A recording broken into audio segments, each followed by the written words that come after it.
Jawa Timur kan biasanya jadi penentu. Kalau di Amerika itu seringkali orang melihat Florida. Florida ini penentu nih. Kalau Florida nanti sudah ketahuan mana menang, mana kalah, kita bisa tahu. Nah, kurang lebih di Indonesia seringkali yang dilihat Jawa Timur. Kalau kita lihat Jawa Timur misalnya, maka Gus Muhaimin 11,5%, Mas Anies Baswedan 6,5%, Ibu Hovifah 5,8%. Kalau Pak Prabowo menimbang hasil survei ini di Jawa Timur misalnya, lalu kemudian yang dicari adalah yang memiliki basis dukungan dari Jawa Timur yang sedikit banyak menggambarkan basis dukungan NU, maka Gus Muhaimin memang pilihan yang paling dekat. Trennya Pak Muhaimin naik. Di survei Polmark Indonesia, kami punya standar pertanyaan dalam kuesioner. Standarnya itu adalah apakah pilihan ibu bapak saudara sudah tetap atau masih mungkin untuk berubah.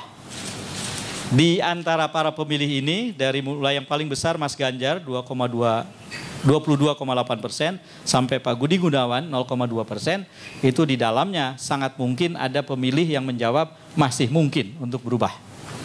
Nah, mereka tentu masih diperebutkan sebetulnya.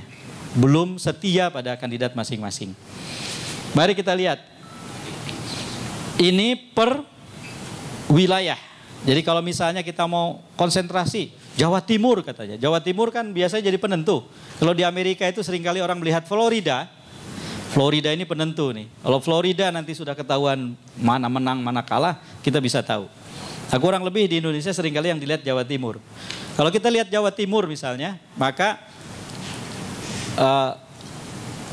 Gus Muhaimin 11,5%, Kang Aher 1,3%, Mas Agus 1,8%, Pak Airlangga 0,5%, Mas Andika 0,9%, Mas Anies Baswedan 6,5% di Jawa Timur, Mas Willy, Pak Budi Gunawan 0,1%, Mas Erik 1,1, Mas Ganjar 24%, berarti nomor 1 ya di sana. Ibu Hovifah 5,8, memang ini gubernur kan, wajar signifikan. Lalu kemudian Mbak Puan 1,5, Pak Prabowo 14,2, Kang Emil 1,9, dan terakhir Mas Sandi 0,9. Berarti urutannya adalah nomor 1 tetap Mas Ganjar di Jawa Timur. Nomor 2 Pak Prabowo 14,2. Nomor 3 Gus Muhaimin 11,5.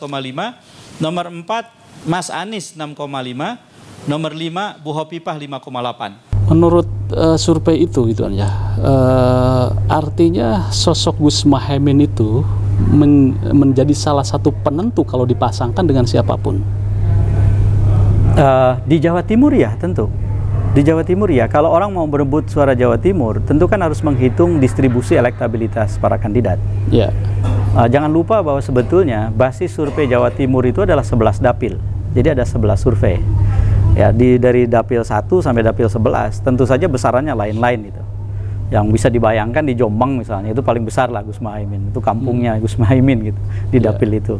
Mungkin di dapil-dapil yang lain distribusinya berbeda-beda gitu. Tapi memang saya tidak punya niat untuk mengungkap suara per dapil. Karena kalau diungkap suara per dapil, banyak sekali orang yang bisa memanfaatkan itu kan. Sementara ini bukan survei ini dirilis bukan untuk tujuan supaya banyak orang memanfaatkan partai-partai untuk tujuan mereka gitu. Tapi lebih untuk pertanggungjawaban publik bahwa ada riset, beginilah hasilnya. Di Jawa Timur itu peta yang tergambar dari hasil survei 11 dapil di Jawa Timur dengan 8.800 responden, margin of error itu 1,0 sekian ya, sekitar 1% lah margin of errornya. Itu memang Gus Muhaimin menyodok di urutan ketiga, khusus di Jawa Timur di Jawa saja. Timur, Jawa Timur saja. Dia di urutan ketiga, di bawah Ganjar Pranowo dan Prabowo. Di bawahnya ada Anies Baswedan dengan 6, sekian persen, lalu kemudian baru Bu Hovifah 5, sekian persen. Jadi itulah 6 besar atau 5 besar di survei Jawa Timur. Nah, dari itulah data. Kalau kemudian saya mau membuat analisis, artinya kan melibatkan opini saya terhadap data itu. Oke.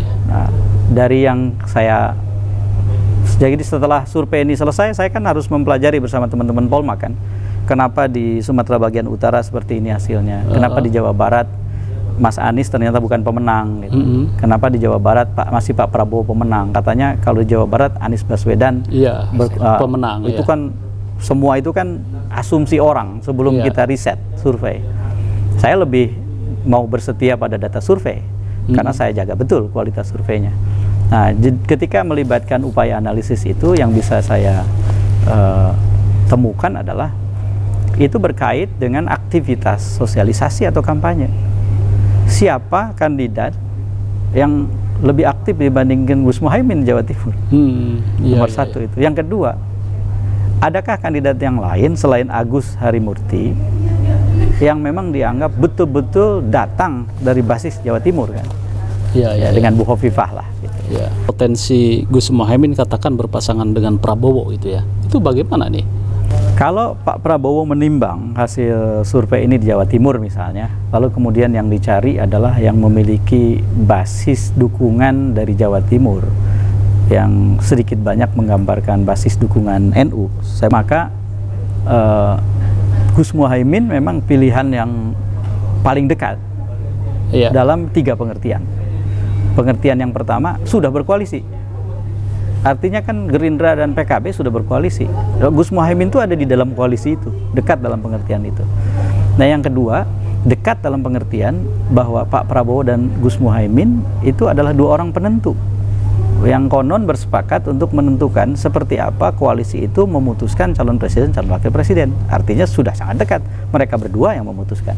Dan yang ketiga, kalau memang pertimbangannya adalah Nahdien, basis Jawa Timur, ya Gus Muhaimin itu kan sudah NU sebelum lahir kan istilahnya. Dia itu cucu dari pendiri NU gitu. Jadi dengan demikian ya dari sisi teori kedekatan ya itu yang paling pilihan yang paling terdekat ya adalah Gus Muhaimin. Tetapi ya seringkali kan politik tidak sama dengan matematika kan. Albert Einstein itu suatu ketika pernah mengatakan ilmu politik itu lebih sulit daripada ilmu fisika. Karena dalam fisika variabel yang terlibat lebih terbatas, dan dalam politik variabel yang terlibat bisa tidak terbatas katanya. Surprise bagi kami PKB mendengar hasil dari Polmark di mana elektoral ketua umum PKB trennya Pak Muhaimin naik. Kinerja partai relawan semakin menunjukkan hasilnya, dan jika dilihat dari nama-nama yang muncul, 2 ketua umum partai politik yang memiliki suara tertinggi, pertama Pak Prabowo, yang kedua Gus Muhaimin, artinya kerja partai berjalan. Nah, ke depan tentu karena pendaftaran Pilpres kurang 6 bulan lagi, masih ada waktu, kami akan genjot di bulan Ramadan ini. Dan nanti di bulan Juni kita akan lihat lagi kira-kira sampai di mana elektoral Pak Muhaimin. Minimal kepada seluruh teman-teman PKB, teman-teman relawan Gus Muhaimin, kita akan terus maju supaya elektoral Gus Muhaimin tetap naik dan bisa maju menjadi calon presiden. Kalau selama ini beliau tetap dianggapnya, diopinikan sebagai calon wakil presiden, tapi mandat muktamar beliau adalah calon presiden, bukan calon wakil presiden. Kendala terbesar itu pasangan Prabowo sama Gus Muhaimin itu sampai sekarang belum ada siapa capres-cawapres, pada apa sih? Ya, kelihatannya menunggu momentum di mana mandatnya adalah di tangan Pak Prabowo dan Gus Muhaimin, namun belum menemukan momentum yang tepat. Siapa presiden dan siapa cawapresnya dan kapan diumumkan.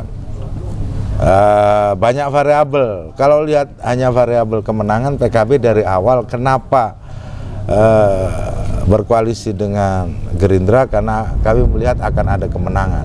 Nah, variabel itu kelihatannya bukan semata-mata, masih banyak variabel yang lain. Padahal variabel penting di dalam koalisi itu ya menang. Tapi kalau pasangan Prabowo sama Caimin itu yakin untuk mendapat kemenangan? Yakin, Karena apa? Karena ini saling melengkapi. Dari sisi teritori saling melengkapi. Pak Muhaimin di Jawa Timur, Pak Prabowo di bagian barat. Pak Prabowo dari militer, Pak Muhaimin dari aktivis. Jadi yang satu lahir dari kalangan nasionalis begitu, tentara yang lahir dari kalangan religius di lingkungan Nahdlatul Ulama. Jadi banyak hal yang variabel yang menuju keyakinan menang. Jadi sebetulnya tidak ada alasan untuk Pak Prabowo tidak yakin bahwa cawapresnya atau bergandengan dengan Caimin, Ya, begitu? selama menggunakan parameter rasional seperti itu, kecuali menggunakan parameter yang lain. Parameter langit ya? Parameter lain itu mungkin klenik, mungkin apa begitu, nggak tahu saya.